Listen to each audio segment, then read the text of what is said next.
O apóstolo Paulo, pregando em Atos 17, em Atenas, o palco da filosofia do mundo de seus dias, diz: Deus não é servido por mãos humanas como se necessitasse de coisa alguma. Deus é absoluto, completo em si mesmo, Ele não tem falta de nada, Ele não precisa de nada que eu e você possamos oferecer. Ele não depende do meu e do seu reconhecimento. Ele não vai se sentir menos Deus se você e eu não o adorarmos, não reconhecemos sua grandeza todo dia. Ele continua sendo quem é, mas se você não reconhece, você não desfruta. Então Ele não pode fazer na sua vida o que poderia se você tivesse um entendimento mais claro da grandeza dele.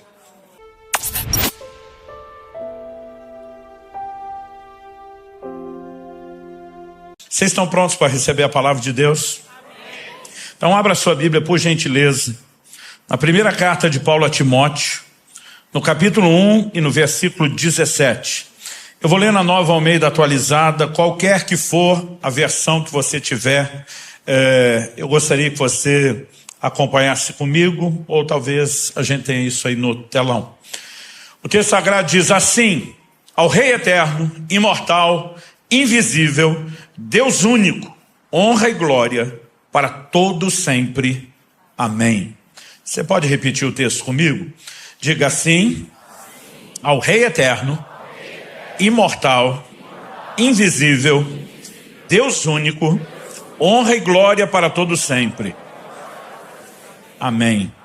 Só mais uma vez, com uns 30% a mais de volume, como se você tivesse jantado. Então vamos lá. Assim. Gente, isso aí foi 55% a mais, mas obrigado. Assim, ao Rei eterno, imortal, invisível, Deus único, honra e glória para todos sempre. Amém. Meu Deus, oramos que a Tua palavra alcance o nosso coração e não somente a razão. Oramos que a Tua palavra cumpra com o Teu propósito e ela seja de fato aplicada de uma forma bem pessoal pelo Teu Espírito, o Espírito da verdade. Oramos não só pelo entendimento da doutrina, oramos por mais do que clareza de informação, nós oramos que a luz resplandeça no íntimo de cada um de nós. Nós oramos que a fé seja fortalecida, desafiada. Nós oramos que o Senhor de fato nos conduza a um lugar de correspondência diferenciada. Queremos ser provocados e corresponder com o Senhor para viver um novo nível do sobrenatural. Nós oramos e desde já nos antecipamos em Te agradecer por tudo que o Senhor fará, em nome de Jesus. Amém.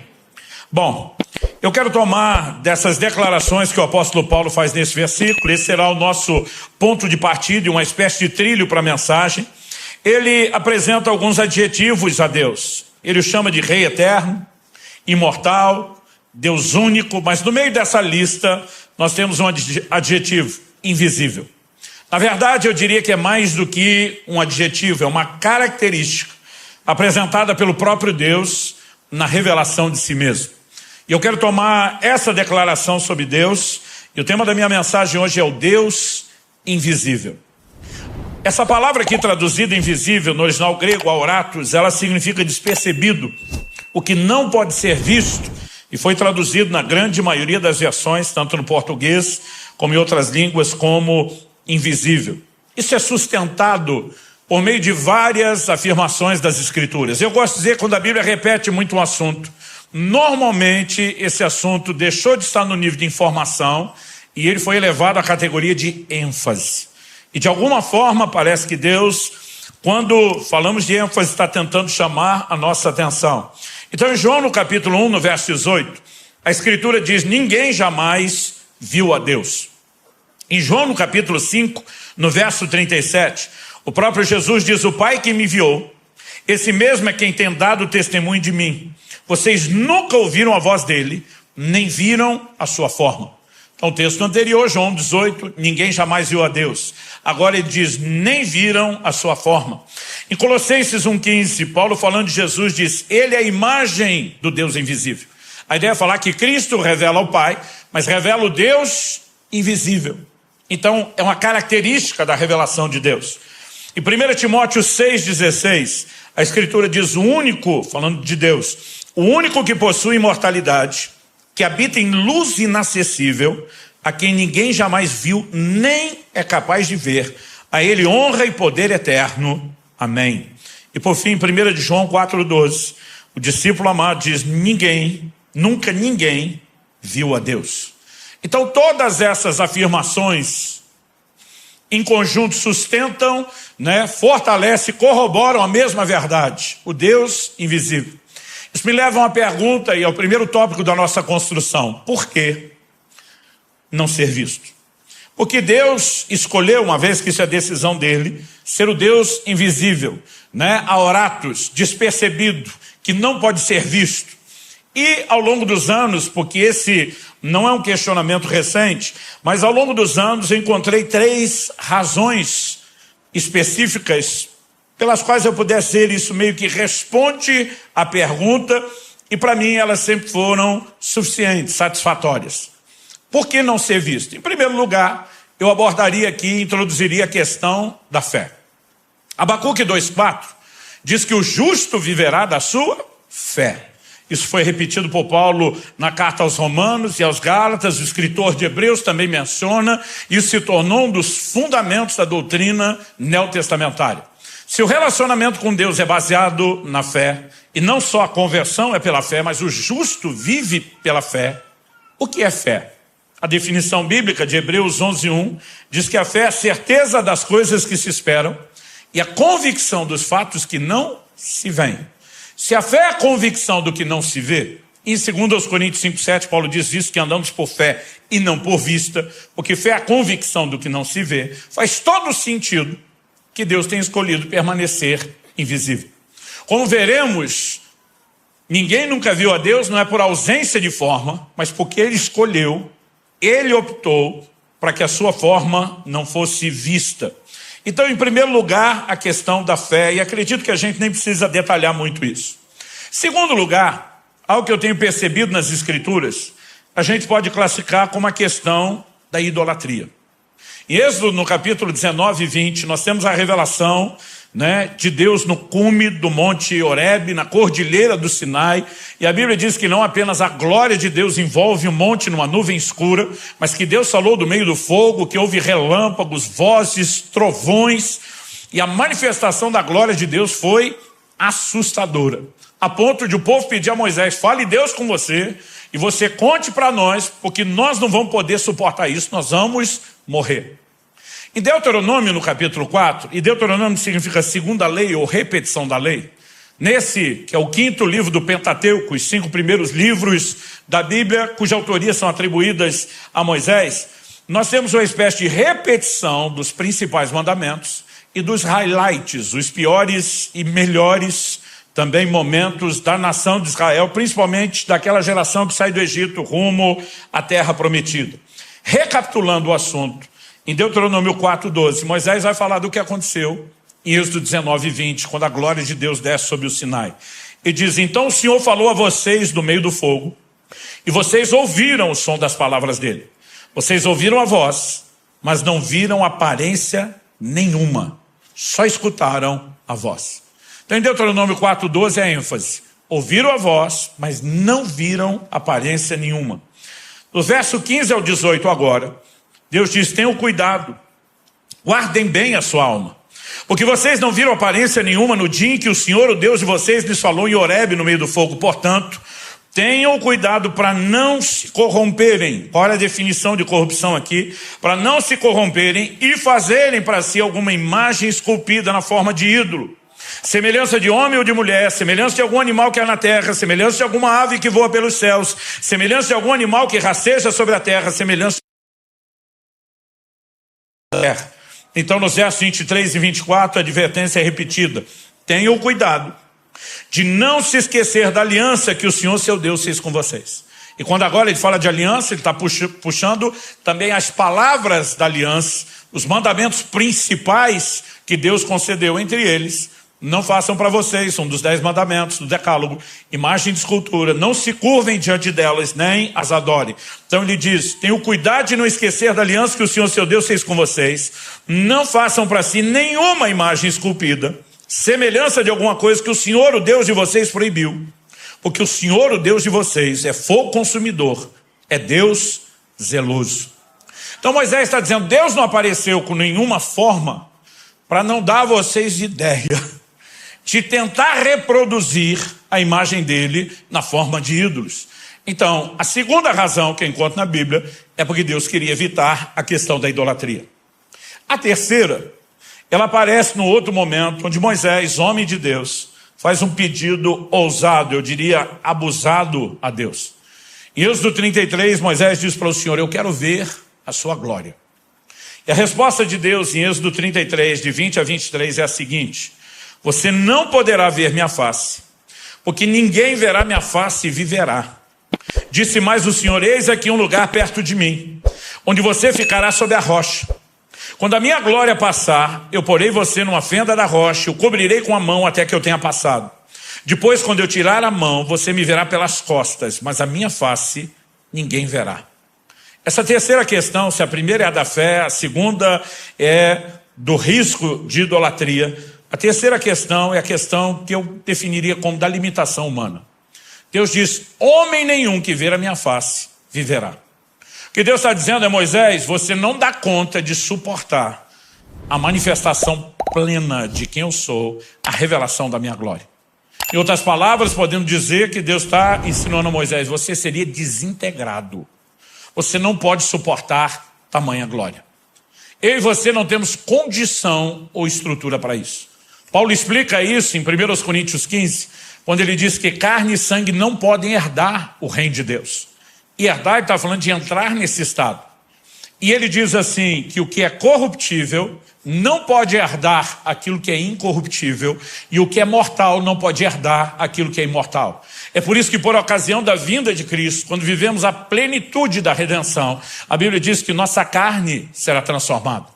E Deus vai transformar o nosso corpo de humilhação, diz Paulo em Filipenses 3:21, para ser igual ao corpo da sua glória. Por quê? Porque a Bíblia diz: então aquilo que é corruptível se revestirá de incorruptibilidade, e aquilo que é mortal se revestirá de imortalidade. Então a nossa condição muda. Porque, como Paulo diz em 1 Coríntios, no capítulo 13, agora conhecemos em parte. Então, o então ali é, se você olhar o contexto, quando vier o que é perfeito, a plenitude da redenção, então conheceremos plenamente, como também somos plenamente conhecidos. Deus nos conhece plenamente, porque Ele é o Deus onisciente. Ele nos conhece de forma completa e restrita. Mas a Bíblia diz que quando vier o que é perfeito, por conta da transformação que eu e você viveremos, nós poderemos suportar o conhecimento pleno dEle. E eu, com muita paciência, mas cheio de esperança e empolgação, fico aguardando o dia em que o poderemos ver face a face. Esse dia chegará. E Deus seja louvado por esse privilégio indescritível que Ele nos concede. Mas até que esse dia chegue, a gente não tem estrutura para suportar a sua glória. Então Deus está dizendo: Moisés, se eu te der o que você está pedindo, você não aguenta, mas o seu pedido não será ignorado. Então, em outras palavras, Deus está dizendo a Moisés mais ou menos assim: eu vou te dar uma experiência com a manifestação mais limitada. Eu vou dosar isso no nível que você possa suportar. Então nós vamos fazer o seguinte, Moisés: eu te ponho na fenda da rocha, eu vou cobrir com a mão, eu passo, e depois de passar eu tiro a mão e te deixo me ver pelas costas. É lógico que nós temos toda uma aplicação de figuras de linguagem, mas Deus está dizendo: você não vai ver a plenitude de quem eu sou, mas vou te mostrar um pouco, no nível do que você pode suportar. Isso não apenas nos fala da nossa incapacidade de hoje vê-lo como Ele é, mas nos ajuda a resolver uma aparente contradição. Digo aparente porque a Bíblia não se contradiz. Ela é perfeitamente harmônica na sua revelação. Você pode dizer amém? E eu sempre digo às pessoas: se você tiver uma aparente contradição, que você tenha um desafio de interpretação. Qual é a aparente contradição? Eu comecei lendo vários textos que sustentam que ninguém nunca viu a Deus e que Deus não pode ser visto. Mas honestamente, a Bíblia fala em várias ocasiões de pessoas que viram a Deus. E muita gente já me questionou, eu já me questionei, não sei se você já se questionou, foi questionado, mas se ninguém viu a Deus, porque a Bíblia diz de gente que viu a Deus. Êxodo 24, verso 9 e 10 diz: Moisés, Arão, Nadab e Abiú, eram 2 dos filhos de Arão, e 70 dos anciãos de Israel subiram ao monte e viram o Deus de Israel. sob cujos pés havia como que uma pavimentação de pedra de safira, que se parecia com o céu na sua claridade. Deus não estendeu a mão contra os escolhidos dos filhos de Israel. Eles viram Deus, comeram e beberam. Aqui tem a observação, viram e não morreram. Mas a pergunta é, viram tudo que se podia ver? Certamente que não. Por quê? Esse relato é em Êxodo 24. Em Êxodo 33, Moisés está dizendo, me mostra sua glória. Ele está dizendo aquilo que eu vi. Nós dois sabemos que não é tudo. A Bíblia fala que viram os seus pés, e sob os seus pés, como que uma pavimentação, né, de pedra de safira. Não há descrição de terem visto Deus da sua plenitude. E vários textos apontam na mesma direção. Aliás, Moisés, antes de Êxodo 24, em Êxodo 3, já tinha visto Deus na sarça ardente. A Bíblia diz que o próprio Deus se manifestou ali e falou com ele. Aliás, sempre que você lendo o Antigo Testamento, você lê a expressão o anjo do Senhor, artigo definido. Não um indefinido, um qualquer, mas o anjo. Isso é o que na teologia nós chamamos de teofania, uma aparição de Deus. Mas ela sempre acontece no que nós chamamos no modo limitado. É como se Deus dissesse, eu vou dosar para que você suporte. No livro de Juízes nós temos dois exemplos. Um deles, o anjo do Senhor aparece a Gideão. Quando ele descobre que era um anjo do Senhor, ele fica apavorado, dizendo, eu vou morrer. Porque o entendimento é, o ser humano não pode ver Deus e sobreviver. Mas quando ele não morre, ele levanta o altar e ele chama Jeová Shalom. O Senhor é paz. Tipo, Deus não veio para me destruir. Ele veio em paz. Depois você tem Manoá e a mãe, o pai e a mãe de Sansão, para quem um anjo do Senhor aparece. Quando ele entende o que era, ele diz, nós vamos morrer. Ela diz, se Deus quisesse matar, a gente tinha morrido na hora que ele apareceu. Não depois que ele foi embora. Isaías capítulo 6, verso 1. No ano em que morreu o rei Uzias, eu vi o Senhor assentado num alto e sublime trono. E as pessoas me perguntam, peraí pastor, viram a Deus ou não viram? Eu falei, viram e não viram. Como assim? Viram, a Bíblia está dizendo que eles viram alguma coisa. Mas Deus precisou manifestar algo tão limitado de si, que ao mesmo tempo que ele está dizendo, eu apareci, ele diz, vocês não me viram. O que vocês viram de mim não define quem eu sou. Portanto, a minha revelação plena, luz inacessível, ninguém é capaz de ver. Mas como eu disse, nós temos a esperança de que um dia o veremos. Até lá, eu aguardo pacientemente o momento em que tenhamos a estrutura de suportar a manifestação da sua glória. E durante esse tempo em que estamos aguardando isso, eu tenho olhado para esses três motivos, a questão da fé, do risco potencial, da prática de idolatria, da limitação humana, e eu sempre tratei desse assunto dizendo, são satisfatórios e suficientes para que eu espere o dia de ter estrutura para vê-lo. Mas agora, no mês de julho, eu estava num evento no México, estava durante um período de jejum, e eu tinha me proposto ao longo desse jejum, eu queria ler a Bíblia toda durante esse período. Então, eu me lembro que um dia eu fui para a academia treinar e eu fiz algo diferente. Normalmente, quando eu estou ali fazendo um cardio, eu brinco que é uma extensão do meu devocional. Boto um louvor, adoração e fico orando. Às vezes assusto alguém na academia, mas tento sempre orar em voz baixa, mas aproveitar aquele tempo. Mas aquele dia algo estava queimando no meu coração, aquele anseio, eu preciso ler a Bíblia, e eu mesmo pensando, isso não é coisa que se faz, porque o exercício de cardio que eu estava fazendo, eu não estava numa bicicleta, eu não estava numa esteira, eu estava num elíptico. Você movimenta a mão. E eu estava lendo a Bíblia no celular. Então você tinha que ficar movimentando, empurrando e rolando o texto para cima. E eu pensei, esse negócio vai ser chato demais, vai dar trabalho. Mas eu estou tão envolvido na leitura. E eu tinha começado em Gênesis, a ideia era ir até Apocalipse, quase que em sequência. Eu fui alternando um pouco entre Velho e Novo Testamento, mas seguindo bem a sequência de uma forma geral. E eu ainda estava em Deuteronômio 4, que é o texto que nós lemos sobre idolatria.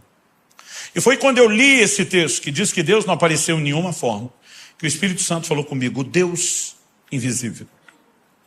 E na hora eu lembrei de 1 Timóteo. Na hora eu lembrei de Colossenses 1,15 falando de Jesus. Ele é a imagem do Deus invisível. E Deus começou a chamar a minha atenção, dizendo, desse assunto precisa da sua atenção. É uma das formas como eu tenho me revelado. Tem algo por trás disso. E o Senhor me disse, durante os anos, você buscou e encontrou 3 respostas para o fato de eu não aparecer com nenhuma forma. Ele diz, mas tem algo que você não viu. Tem algo que você não compreendeu. E foi tão extraordinário o que aconteceu durante aquele treino, que assim, toda vez que eu compartilho o que eu compartilho, principalmente gente que foi abençoada, diz, pastor, glória a Deus, eu falo, eu estou frustrado. Você fala, mas por que o senhor está frustrado? Eu digo, porque eu não consigo comunicar. Aí alguns falam, pastor, foi fantástico. Eu falo, porque você não ouviu o que eu ouvi. Eu não consigo explicar, porque revelação, às vezes você entende em fração de segundos, algo que por mais que tente não consegue. Então a minha oração é que Deus acenda uma luz dentro de você, como Ele fez comigo, porque eu sei que a limitação, a explicação é limitada. Mas naquele momento o Espírito Santo falou comigo, tem algo que você não viu. Eu não sei se eu chamaria de uma 4ª questão. Eu diria que talvez é um desdobramento da 2ª. O Senhor me diz, toda vez que você pensa na questão da idolatria, Ele diz, você pensa apenas na ideia de fazer uma imagem de um outro Deus.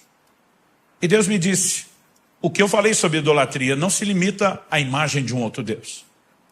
O Senhor diz lá em Deuteronômio 4, o texto está dizendo que eu não apareci com nenhuma forma para que ninguém fizesse uma imagem minha. Deus está dizendo, o problema não é só um ídolo, uma imagem de um outro Deus concorrente. Deus diz, eu não queria imagem minha. O que dizer de outro? Mas Deus está dizendo, eu não queria imagem minha. E de repente eu paro e digo, nunca pensei nisso. Mas de repente começa a fazer todo sentido o desenho de algumas declarações bíblicas. Por exemplo, em Êxodo, no capítulo 32, a Bíblia diz no verso 1, o povo viu que Moisés demorava para descer no monte. Então reuniu-se em volta de Arão e lhe disse, levante-se, faça para nós deuses que vão adiante de nós. Pois quanto a esse Moisés, o homem que nos tirou do Egito, não sabemos o que lhe aconteceu.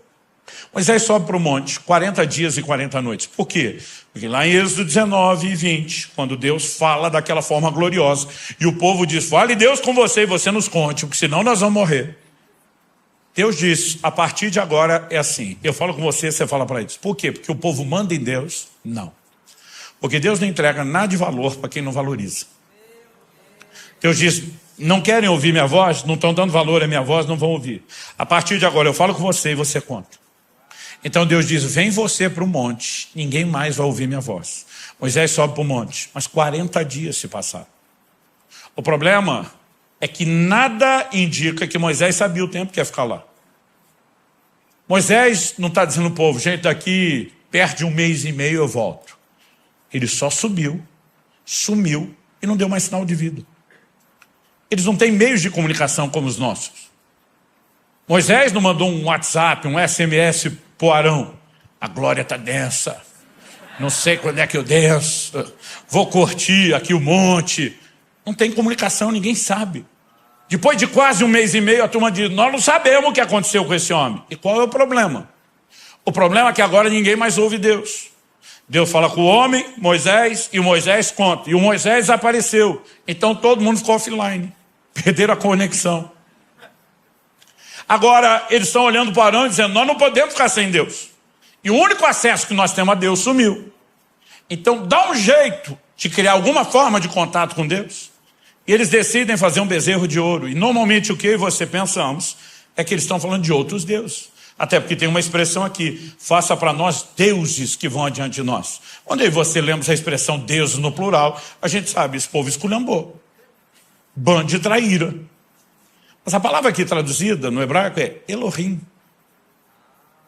Elohim, ela muitas vezes é indicada para falar também de outros deuses, até de anjos, mas é um nome com o qual o próprio Deus também se identifica. E Elohim está na forma plural. A maioria das vezes é traduzido Deus no singular por causa do nosso entendimento da doutrina. O mistério bíblico da Trindade é um só Deus, 3 distintas pessoas. Então, normalmente a tradução vem Deus no singular, porque o tradutor já tem em mente a doutrina. Mas a palavra no original está no plural. E não tem nada aqui sinalizando que apesar de estar no plural, que está falando de outros. Vamos continuar lendo o texto. Adão respondeu, Tirem as argolas de ouro das orelhas de suas mulheres, seus filhos e suas filhas, tragam para mim. Então o povo tirou das orelhas as argolas e as trouxe a Arão. Este, recebendo-as das mãos deles, trabalhou o ouro com buril, fez dele um bezerro de metal fundido. Então disseram: são estes, ó Israel, os seus deuses que tiraram você da terra do Egito. Quando eu lia isso, eu ficava indignado. Eu pensava, bando de traíra. Além de fazer outro Deus, ainda dá para ele o crédito do que Deus fez. A pergunta é, eles estão olhando para isso como outro Deus? Porque, de novo, a palavra, esses são os teus deuses, Elohim. Mas olha o que vem no último versículo 5, que eu vou ler. Arão, vendo isso, edificou um altar diante do bezerro e fez a seguinte proclamação: amanhã haverá festa ao Senhor. A maioria das versões vai apresentar a palavra Senhor em letra maiúscula. O que isso significa na maioria das versões? Que a palavra que foi traduzida no hebraico é o que nós chamamos do tetragrama sagrado, o nome impronunciável de Deus, com 4 consoantes. Imaginando como se pronunciaria se a gente colocasse vogais aleatoriamente, uma das possíveis traduções ou pronúncias seria Jeová. Em outras traduções ou cânticos a gente usa a expressão Yahvé, mas são tentativas de imaginar como pronunciaria-se as 4 consoantes que são impronunciáveis. Era o nome sagrado de Deus. Quando Arão diz, amanhã tem festa a Jeová, é evidente que eles não estão olhando para aquele bezerro dizendo é outra coisa. Eles apenas deram uma forma ao Deus que nunca revelou forma alguma. Isso foi suficiente para que a ira de Deus se acendesse. Porque, como nós lemos em Deuteronômio 4, quando o Senhor adverte, ele diz, eu sou Deus zeloso, eu sou fogo consumidor. Deus está dizendo, não faça uma imagem minha. Por que não? Deus está dizendo, não me reduzam a algo menor do que eu sou. E esse assunto, ele é sério. Por quê? Como eu estava naquele início de leitura bíblica, ainda em Deuteronômio, está fresco lembrar aquilo que eu já li, e dali, de Deuteronômio 4 até Apocalipse, eu li a Bíblia de uma forma como eu nunca fiz, olhando quase que praticamente versículo por versículo. De Deuteronômio 4 para trás, eu peguei o que lembrava, mas dali para frente, versículo por versículo, eu comecei a ficar impressionado com a quantidade de vezes que Deus está nos chamando a reconhecer a sua grandeza.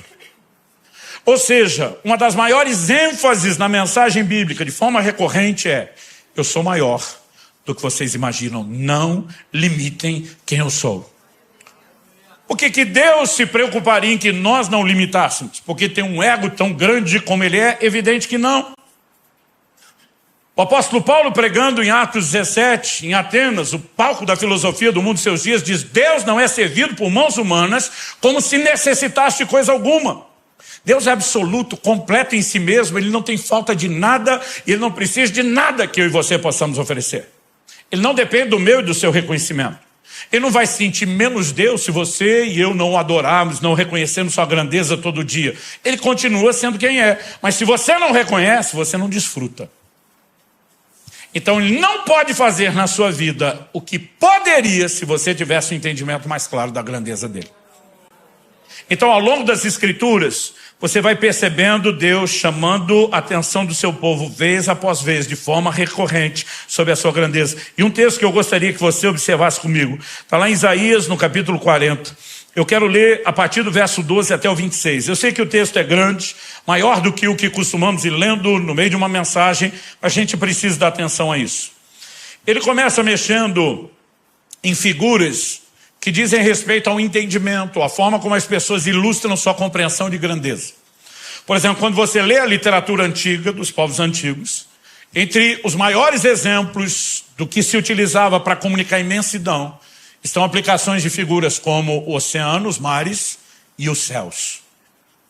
Talvez essa esteja entre as figuras que mais se usou na literatura antiga para falar do conceito de imensidão e grandeza. Olha como Deus começa em Isaías 40, 12.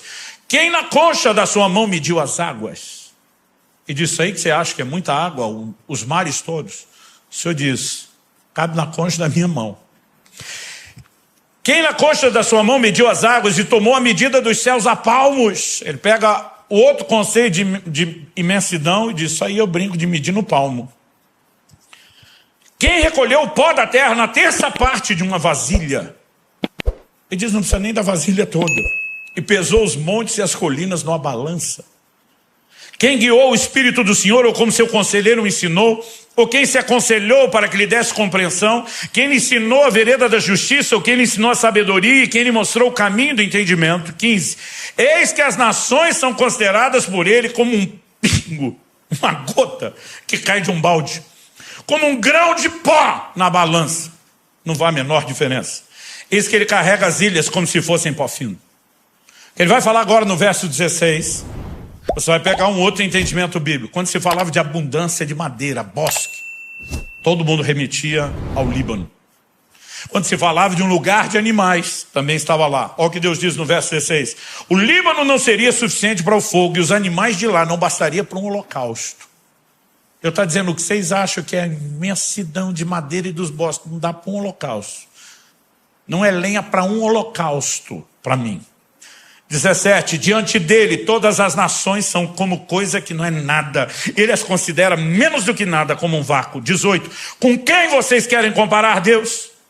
Com que imagem vocês o podem confrontar? E agora que entra no assunto da imagem, o profeta falando da parte de Deus esculhamba. Quanto à imagem, essa é moldada pelo artífice, depois ourives a reveste de ouro e forja corrente de prata para ela.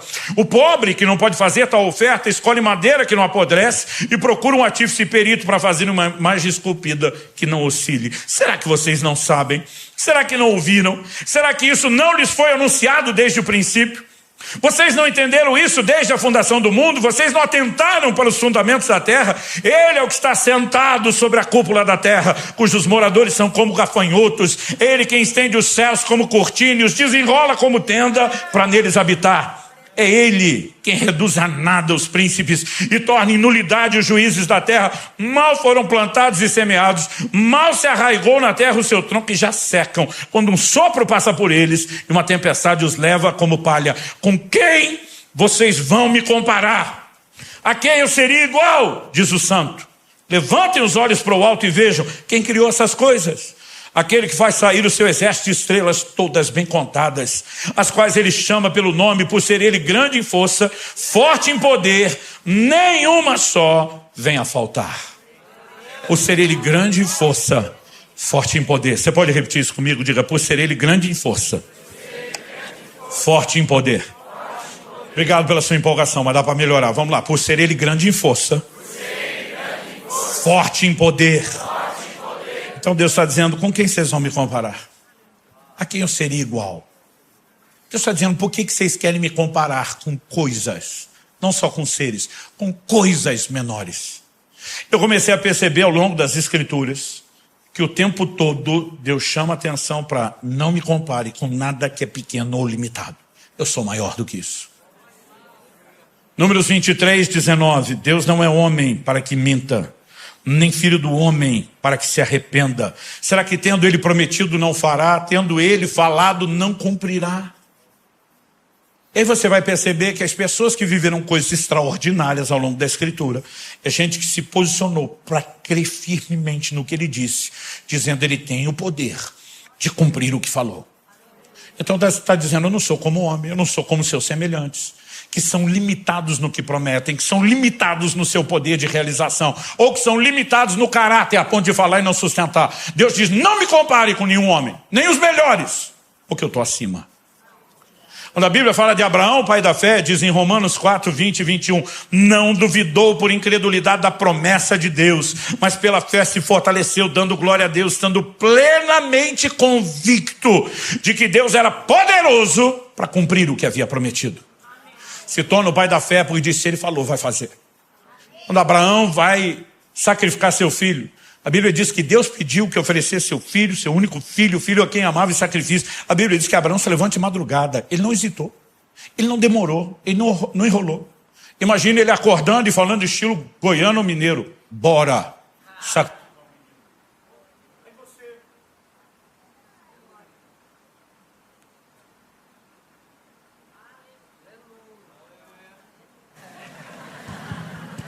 Aí você fica pensando, que pressa é essa? Abraão não ama o menino. A Bíblia diz que o próprio Deus diz, o filho é quem você ama. Mas quando ele para, antes de chegar no Monte Moriá, ele disse para os servos que estão com ele: vocês ficam aqui, eu e meu filho vamos adorar e voltaremos. Você não está indo matar? Estou indo matar. Mas Deus prometeu que a minha descendência será nesse menino. Não tem jeito ele falar, prometer e não cumprir. E se mandou matar. O livro de Hebreus vai dizer, ele cria que Deus podia levantá-lo dentre os mortos. Abraão está dizendo que ele vai fazer, problema dele. Ele falou, ele sustenta. E o homem que se torna o pai da fé, que Romanos 4 diz que deixou exemplo, pegadas de fé, é alguém que crê que não há absolutamente nada impossível para Deus. Em Lucas 1,37, o capítulo que você tem tanto a aparição do anjo para falar da intervenção de Deus em Isabel, a mulher de Zacarias, que teria João Batista, como você tem a anunciação de Gabriel a Maria. Em Lucas 1,37 você encontra a seguinte declaração: porque para Deus não haverá impossíveis em todas as suas promessas. Como uma virgem pode conceber? O problema é de quem prometeu. E a grandeza de quem prometeu não precisa de explicação, ele faz. É isso que o anjo está dizendo. Em Marcos 10, 27, Jesus está falando para os seus discípulos que viriam se tornar a liderança da igreja que ele deixaria na terra. Jesus, olhando para eles, diz: para os seres humanos é impossível, contudo não para Deus, porque para Deus tudo, repete comigo, tudo. A Bíblia diz: tudo é possível. Então, Jesus está tentando incutir nos líderes que ele vai levantar um entendimento que, na verdade, tem norteado a vida de todo mundo que viveu algo significativo em Deus, que construiu algo diferenciado para Deus. Qual é? É a percepção da grandeza de Deus.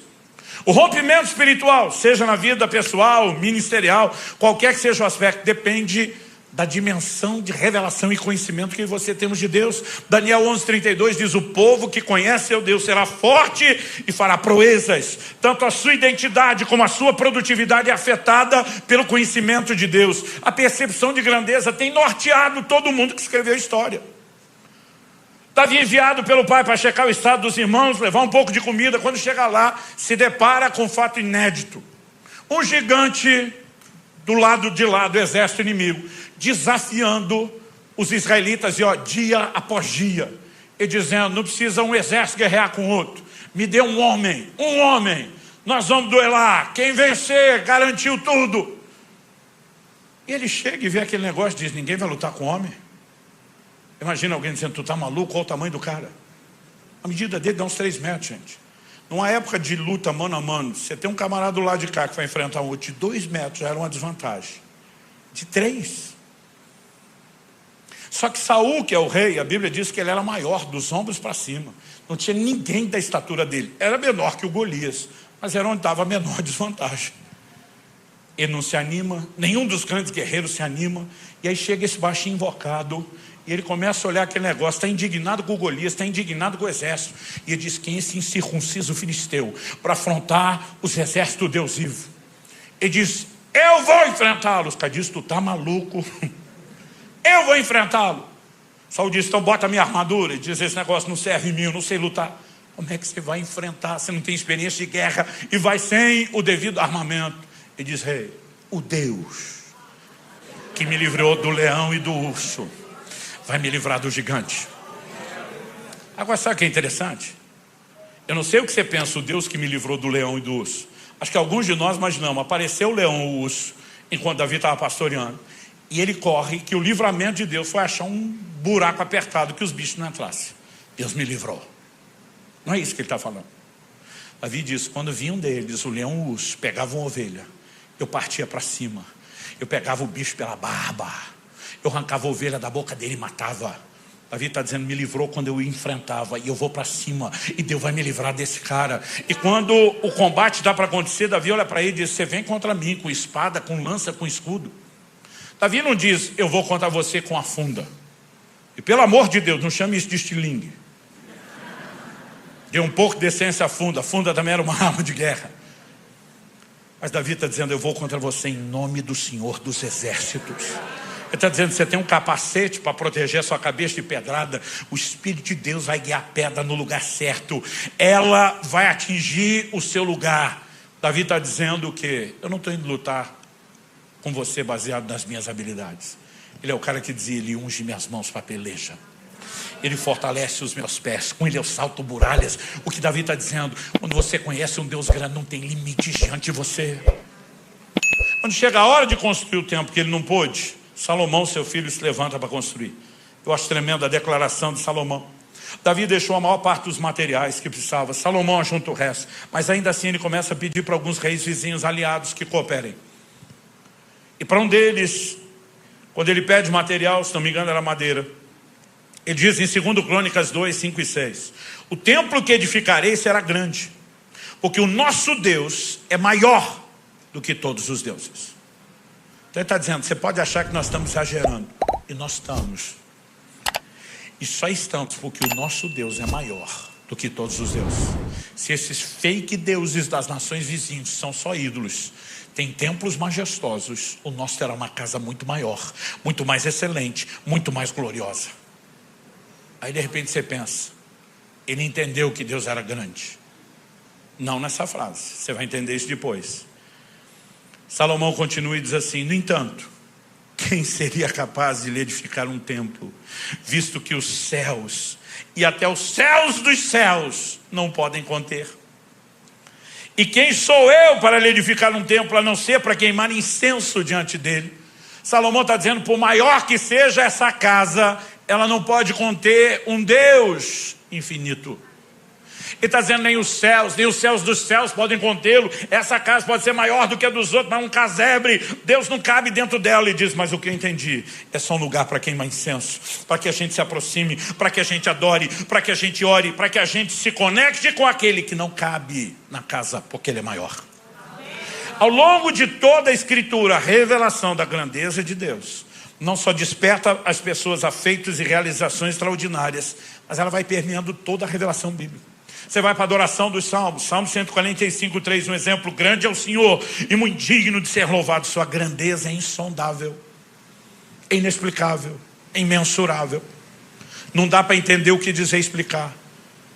Eu lembro de um pastor amigo meu, ele falou: subi lá, preguei numa igreja, e não é só que você tinha aqueles gritos empolgados de um pentecostal comum que dá glória a Deus e aleluia, ou até larga um fala a Deus. E diz: enquanto eu pregava, ia falando do que Deus tem feito, tinha um camarada lá que dava um grito em comum. Ele gritava assim: eita Deus grandão! Ele falou: eu não consigo te explicar como eu gostei daquilo, porque esse cara o tempo todo olhava e tudo que ele conseguia dizer era: eita Deus grandão! Eu creio que Deus quer nos chamar a um lugar de percepção, que nos leve, mesmo que a gente não verbalize nem grite no meio da reunião, a dizer: eita Deus grandão! Sua grandeza é imensurável. Isaías 46, 5: com quem vocês vão me comparar? A quem eu seria igual? E que coisa semelhante confrontarão comigo? De novo, o mesmo discurso do capítulo 40. E agora de novo ele esculhamba os ídolos. Vou ler do 5 ao 10. Eles o põem sobre os ombros, levam-no e o põem no seu lugar. E aí ele fica do seu lugar, não se move. Recorre a ele, falando do ídolo, mas nenhuma resposta ele dá, e não livra ninguém da sua tribulação. Lembrem-se disso e animem-se. Pensem a respeito disso, ó rebeldes. Lembrem-se das coisas passadas, das coisas da antiguidade, que eu sou Deus e não há outro. Que eu sou Deus e não há outro semelhante a mim. Desde o princípio anuncio o que há de acontecer, desde a antiguidade revelo as coisas que ainda não sucederam. Eu digo: meu conselho permanecerá de pé, e farei toda a minha vontade. Percepção da grandeza de Deus. Então Deus está dizendo: não me reduzam a algo pequeno e limitado como uma imagem. Pastor, mas o senhor acha que a gente faria isso hoje? Eu realmente espero que não. Mas a pergunta prática aqui é: mesmo não fazendo uma imagem de escultura que possa ser vista e tocada, será que eu e você não temos criado uma imagem de Deus dentro de nós? Na nossa mente, emoções, na nossa fé, que o limitam. Não que a gente diga que ele não tem poder nenhum, mas que a gente simplesmente o defina tudo o que ele pode fazer, o que eu vi ele fazer até hoje, e não mais do que isso. Em Números, no capítulo 11, a gente tem algo que me faz pensar muito nesse assunto. O povo começa a reclamar do maná. E diz: nossa alma tem fastio desse pão vil. A gente consegue imaginar isso. Uma nação que atravessa um deserto. Não dá para plantar e colher, está em movimento. A terra também não tem a menor condição de dar fruto. Não existe a frutífera e provisão de comida no meio do caminho. Mas Deus diz, eu vou cuidar de vocês. Todo dia chove pão do céu. O livro dos Salmos chama isso de o pão dos anjos. Trigo do céu. Você já parou para pensar nisso? A Bíblia diz que durante cerca de 40 anos, as vestes não envelheceram, nem a sandália nos pés. O que me faz imaginar, a Bíblia não é clara, pois eu fico tentando apelar para a lógica, que a sandália vai crescendo junto com o pé das crianças naqueles 40 anos. E não estraga. Eu descobri que a maior parte de quem murmura não é porque tem motivo, é pela incapacidade de reconhecer o que recebe. Porque esse povo consegue reclamar do cuidado de Deus que garante a sobrevivência deles. Nós estamos cansados de maná, todo dia maná, não aguentamos mais o maná. E Deus se incomoda. O povo começa a dizer para Moisés, nós queremos comer carne. Carne, Moisés, proteína. E Deus diz para Moisés, fala para eles, que eu vou encher eles de carne. Eles vão comer carne um mês inteiro. Deus diz, vão comer carne até sair pelas narinas. Quando Deus fala isso para Moisés, gente, Deus não está falando com qualquer um. Moisés é o camarada que em todo o Antigo Testamento, talvez a exceção no Novo seja só Jesus. Ninguém na Escritura viu tanto milagre como Moisés. É impressionante o volume, a dimensão de milagres que esse povo viu. Eles experimentaram muita, mas muita coisa da parte de Deus. E agora, esse povo está lá diante de Deus, resmungando, murmurando, reclamando de que eles de fato querem comer carne. E Deus diz, então tá bom, eu vou mandar carne. E quando Deus fala isso, o Moisés começa a dar um sermão para Deus sobre logística. Ele começa simplesmente a tentar explicar para Deus a dimensão do problema. O texto diz assim, no verso 21, Moisés, porém, respondeu. Esse povo, vou ler agora Números 11, de 21 a 23. Moisés, porém, respondeu. Esse povo no meio do qual estou é de 600 mil homens em pé.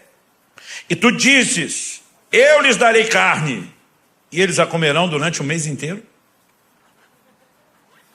Se alguém aqui já fez um churrasco, pensa no pesadelo logístico de fazer um churrasco para 600 pessoas. Estou falando de uma refeição só, 600 homens.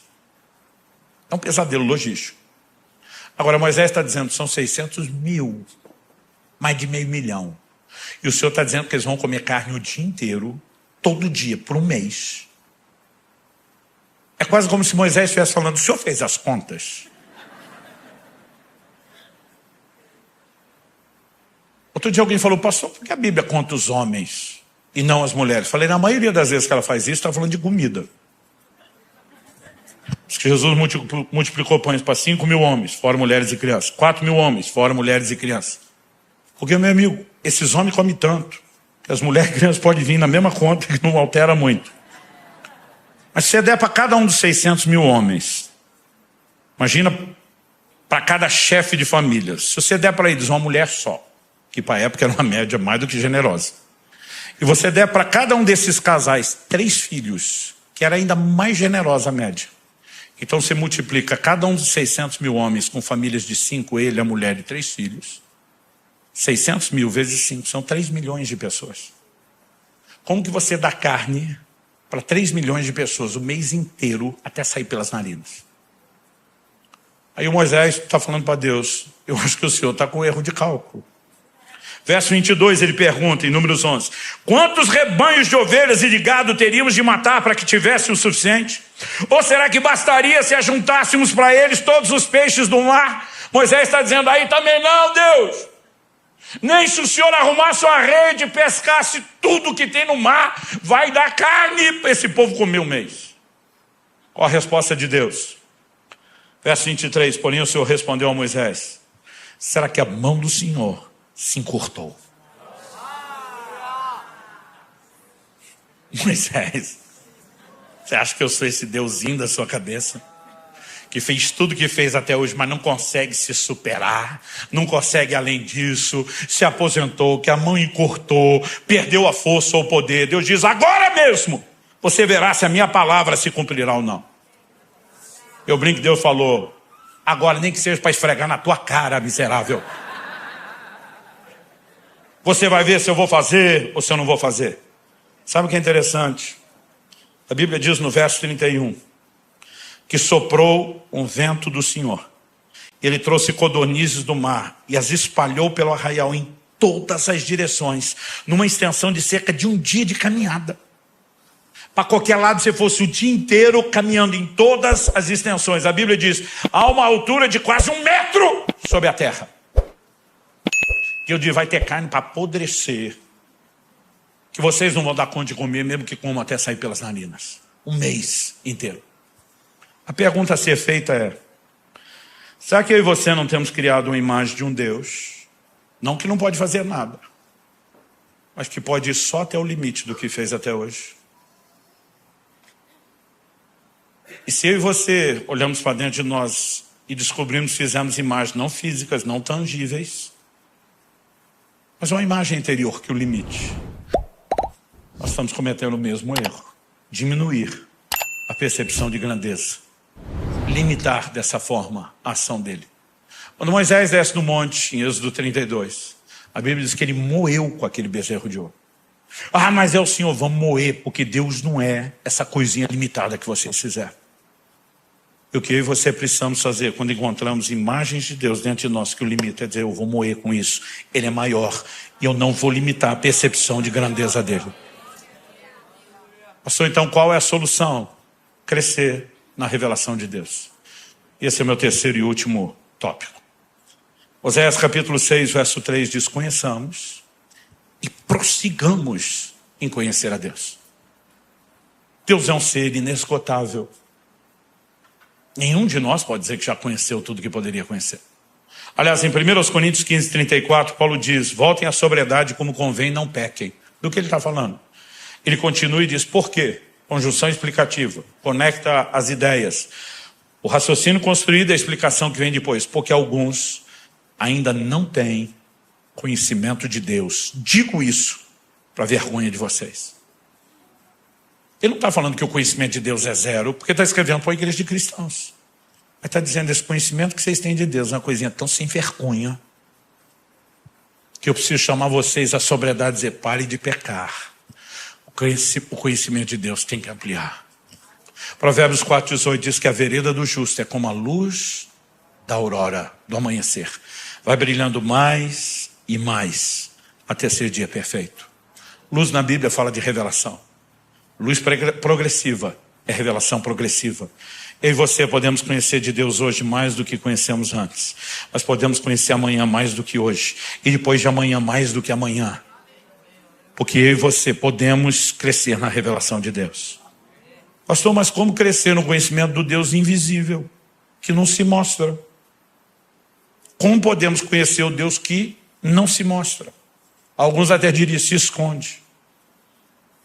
Deus disse, eu não vou aparecer para os seus olhos, mas isso não significa que você não possa saber mais de mim.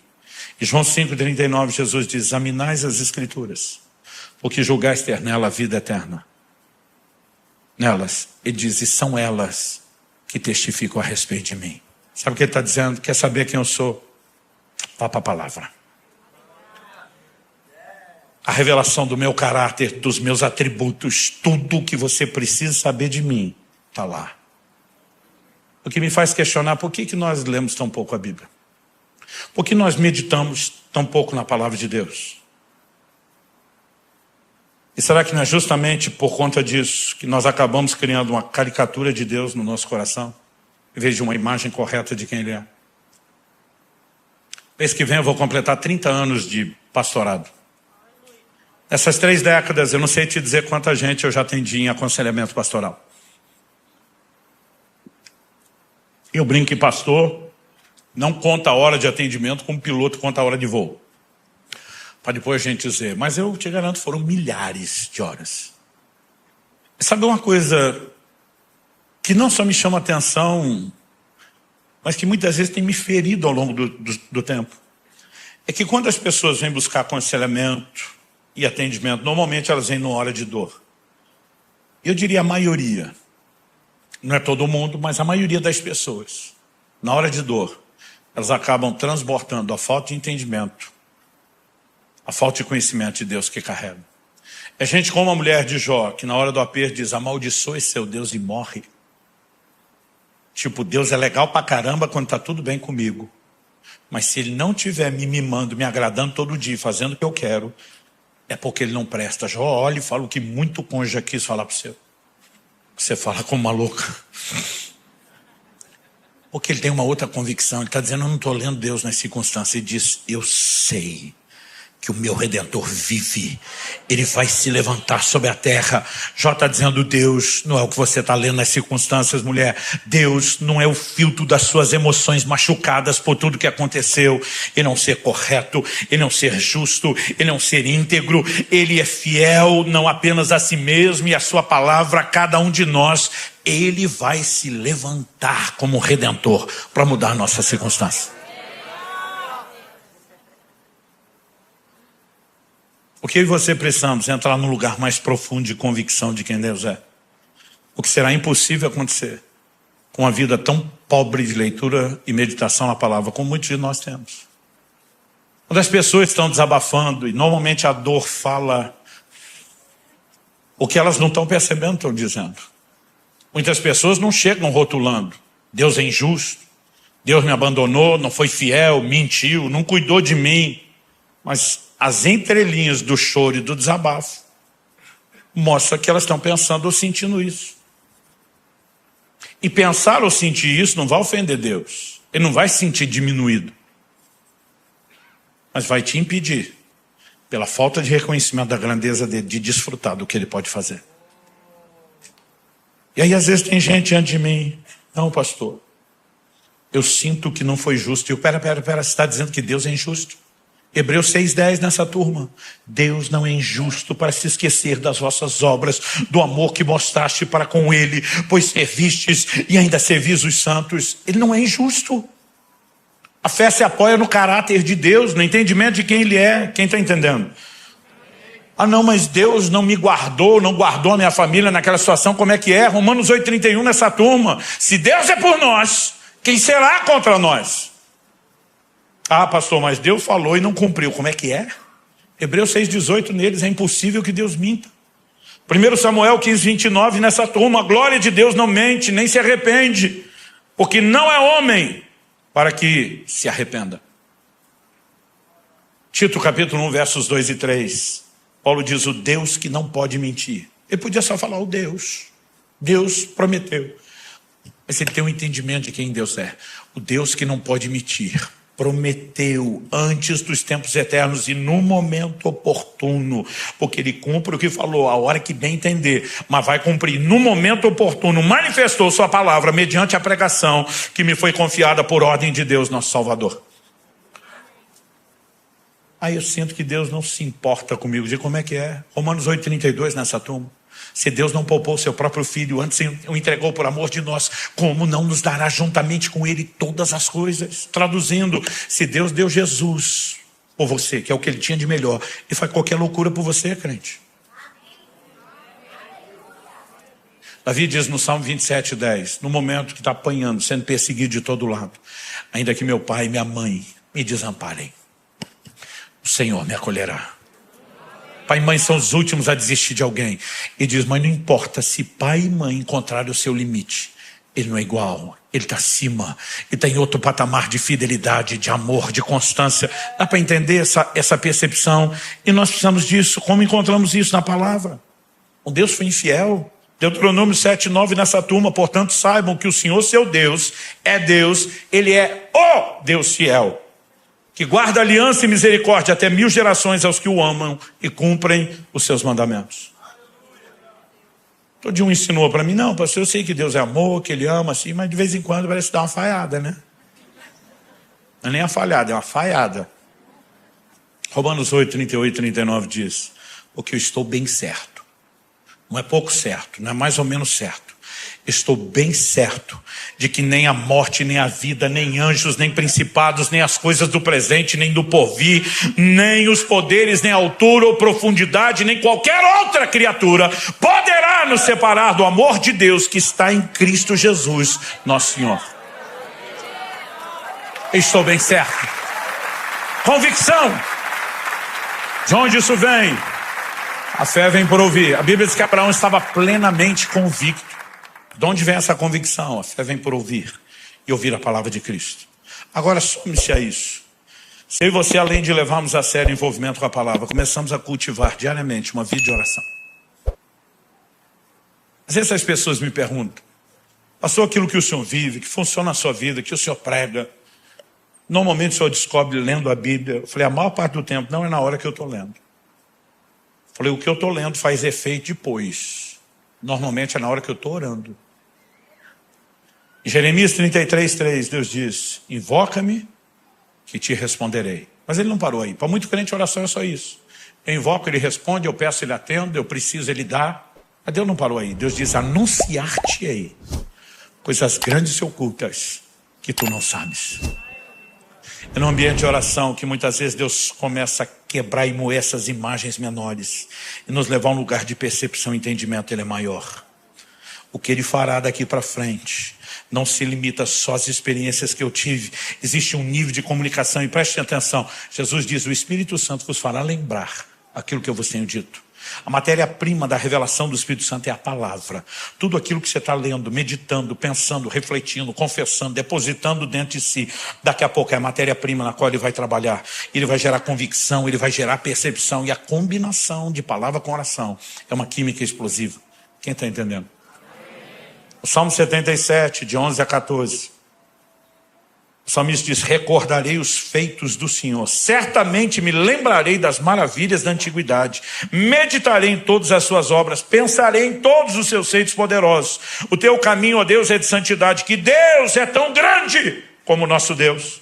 Tu és o Deus que opera maravilhas, entre os povos tem feito notório o teu poder. Quando diz: vou recordar tudo que você já fez, ele está dizendo para Deus: às vezes nós perdemos a consciência até do que ele já fez. Eu lembro de um dia que eu acordei desanimado. Acho que isso não acontece aqui em São Paulo, mas lá no Sul acontece. O mundo parecia branco e preto em vez de colorido. Parece que Deus estava offline. A conexão tinha caído, estava sem sinal nenhum. E eu desanimado, não conseguia nem entender ou explicar porquê.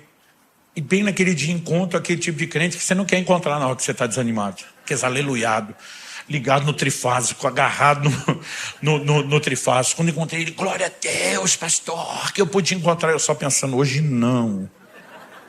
Não falei, mas dentro de mim: me deixa em paz.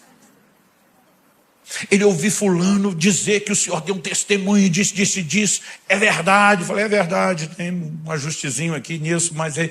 Não, pastor, o senhor não é assim. O senhor gosta de contar a história com detalhes. Eu falei: não, estou com um pouco de pressa. Não, pastor. Eu quero ouvir do Senhor. E eu quero ouvir com detalhes. Eu pensei assim: miserável, não vai embora. E o que eu preciso para me livrar dele é detalhe. Vamos lá, ok. Aconteceu isso. E a coisa terminou assim de glória a Deus. Pensei: glória a Deus, digo eu que agora eu vou embora. Ele falou: pastor, e aquele outro testemunho? É verdade ou é lenda urbana? Eu falei: esse aí está um pouco aumentado. Tem umas coisas minhas que me contam que eu digo: isso nunca aconteceu. Aí ele falou: isso é verdade? Eu falei: esse final está um pouco aumentado, mas foi assim. Não, pastor, o senhor não é assim, detalhes. Eu estou pensando, peco, grito com ele, bato nele. Eu falei: talvez com a segunda eu me livro dele. Eu falei: então tá bom, vamos lá, detalhes. Eu comecei a contar. Só que nessa segunda, enquanto estou visitando os detalhes, alguma coisa está mexendo comigo. Eu não sei te explicar o que é que está acontecendo, mas quando eu termino, eu olho para ele e falo: só essa ou quer saber mais alguma? O que eu comecei a resgatar espera aí, com um Deus desse, rebentando com o diabo e atropelando tudo que o capeta tenta fazer na minha vida, fazendo essas coisas extraordinárias, que direito eu tenho de ficar desanimado em qualquer momento? Eu comecei a me animar e daqui a pouco me toquei. Deus não botou esse crente para ele ouvir. Deus botou esse crente para eu lembrar. E sabe, lembrar o que Deus fez é extraordinário. Mas, meu querido, só vai te trazer o lugar onde você já está. Não vai te levar além. O problema é que nós não estamos mantendo a consciência nem para permanecer no lugar que nós chegamos. Mas nós estamos crescer na revelação. E Deus quer nos levar a um lugar de percepção maior, enquanto indivíduos, enquanto igreja. Eu quero que você vire para pelo menos uns 2 irmãos do seu lado e fale: você não tem noção do que Deus ainda vai fazer na sua vida. Não. Fala mais empolgado para ele.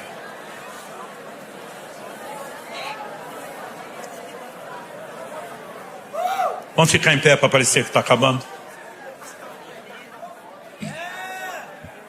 Decida não limitar ou diminuir Deus.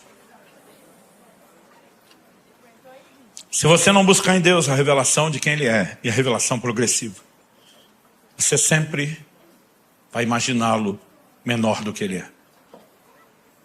E nós podemos intencionalmente mudar isso. Algo que me chama a atenção sobre Davi diz: uma coisa pedi ao Senhor e a buscarei, que eu possa habitar no seu santuário todos os dias da minha vida. Por que, Davi? Está com medo dos inimigos? Não. Por que, Davi? Está com problema de milagre? Não. Por que você quer estar lá todo dia? Para contemplar a formosura dele. Eu quero ficar babando nos atributos dele, admirando sua grandeza, sua majestade. Davi está dizendo: eu não dedilho a harpa em adoração por falta do que fazer, não é terapia ocupacional. Eu sou cativado, fascinado pelo entendimento de quem Ele é. Ele não diz só contemplar sua formosura, a beleza do Senhor. Ele diz: eu quero meditar, inquirir no seu santo templo. Algo que me chama a atenção é o que a Bíblia fala em Apocalipse 4 sobre os seres viventes. João tem uma visão, e aliás no livro do Apocalipse você vai encontrar muitas inserções dos livros de Isaías, Jeremias, Ezequiel, Daniel e outros dos profetas. E nada disso está lá por acidente. Deus está conectando muito do que ainda vai fazer com aquilo que Ele tem anunciado ao longo do caminho. E lá você percebe que João descreve uma cena semelhante ao que Isaías viu. No capítulo 6 ele diz: eu vi o Senhor assentado num alto sublime trono. Em volta dele havia serafins. Alguns acreditam que a expressão serafim fala de uma categoria angelical. Eu particularmente não creio nisso. Ela aparece uma vez só na Bíblia. E os seres que ele descreve ali, chamando de serafim, aparecem no livro de Ezequiel, sendo chamados de querubins. A palavra serafim significa aquele que queima, que arde. Eu particularmente acredito que o adjetivo fala de seres que têm um zelo pelo Deus diante do qual eles estão.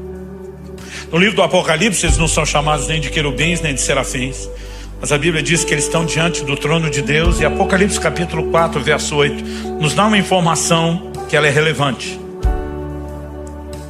Me permita ler para você antes de orarmos. Os 4 seres viventes, tendo cada um deles respectivamente 6 asas, igual que Isaías descreveu, estavam cheios de olhos ao redor e por dentro. Não tinham descanso nem de dia nem de noite, proclamando: Santo, Santo, Santo é o Senhor Deus, o Todo-Poderoso, aquele que era, que é e que há de vir. O texto diz: não tinham descanso nem de dia nem de noite, atividade contínua, incessante. Agora observe, a visão de Isaías acontece há aproximadamente 700 anos antes de Cristo. O relato do Apocalipse é de aproximadamente perto de 100 anos depois de Cristo. Entre uma experiência e outra, 800 anos. Nós não sabemos quando é que começou, mas 800 anos depois, esses seres ainda estão lá, noite e dia sem cessar. Santo, Santo, Santo é o Senhor dos exércitos. Mas não só estão lá, a Bíblia diz que eles não têm descanso, noite e dia ininterrupto, uma ação que não para. Agora tente imaginar você. Se eu e você tivéssemos a comissão de nos alternar em turnos, para que a eternidade nunca ficasse descoberta com gente chamando Deus de santo, como você faria depois de 50 ou 100 anos de turno ininterrupto chamando Deus? Não vou nem falar dos 800, eu quero dizer do antes e o depois. Tenta imaginar 30, 50 anos que você ficasse lá noite e dia, santo. Imagine que depois desse tempo todo alguns de nós estariam Santo, S-A-N-T-O, Santo, Santo. Que se você estivesse lá só repetindo seria um tédio. Mas a pergunta, eles estão apenas repetindo algo que é uma obrigação. A Bíblia diz que eles são cheios de olhos, por detrás e por diante. Outra tradução diz por dentro e por fora. Um dia alguém perguntou: pastor, por que tanto olho? Eu falei: porque 2 não seriam suficientes para admirar tanta beleza. Eles não estão ali de castigo, eles não estão ali sendo punidos, estão diante de um ser infinito, grande, infinito, majestoso, além da capacidade de admiração ou definição. Imagino que cada vez que eles repetem santo, não é o santo de antes, é uma percepção que amplia, que se renova, e aquilo não é um castigo, é uma admiração profunda. Ele é um ser inesgotável. Mas muitos de nós já o temos adorado com tédio, porque não crescemos na revelação de quem Ele é. Deus está nos chamando a um lugar de crescer na revelação. Você recebe essa palavra? Eu gostaria que nós tirássemos alguns minutos dizendo: Deus, como Moisés moeu com aquele bezerro de ouro, porque o Senhor não era aquela coisa limitada. Nós queremos moer com qualquer imagem interior que hoje te diminua. Nós queremos um toque, uma ação sobrenatural do Teu Espírito que amplia a nossa percepção. Fala com Deus do seu jeito, da sua maneira. Adore a Deus se você preferir. Faça isso em português, na linguagem sobrenatural do Espírito Santo, ou permaneça em silêncio diante dele. Eu não sei o que Ele pode estar falando ou fazendo no seu coração, mas renda-se a Ele. Mais do que apenas mudar as circunstâncias que você está enfrentando, Deus quer mudar a sua percepção dele, e o resto será efeito colateral.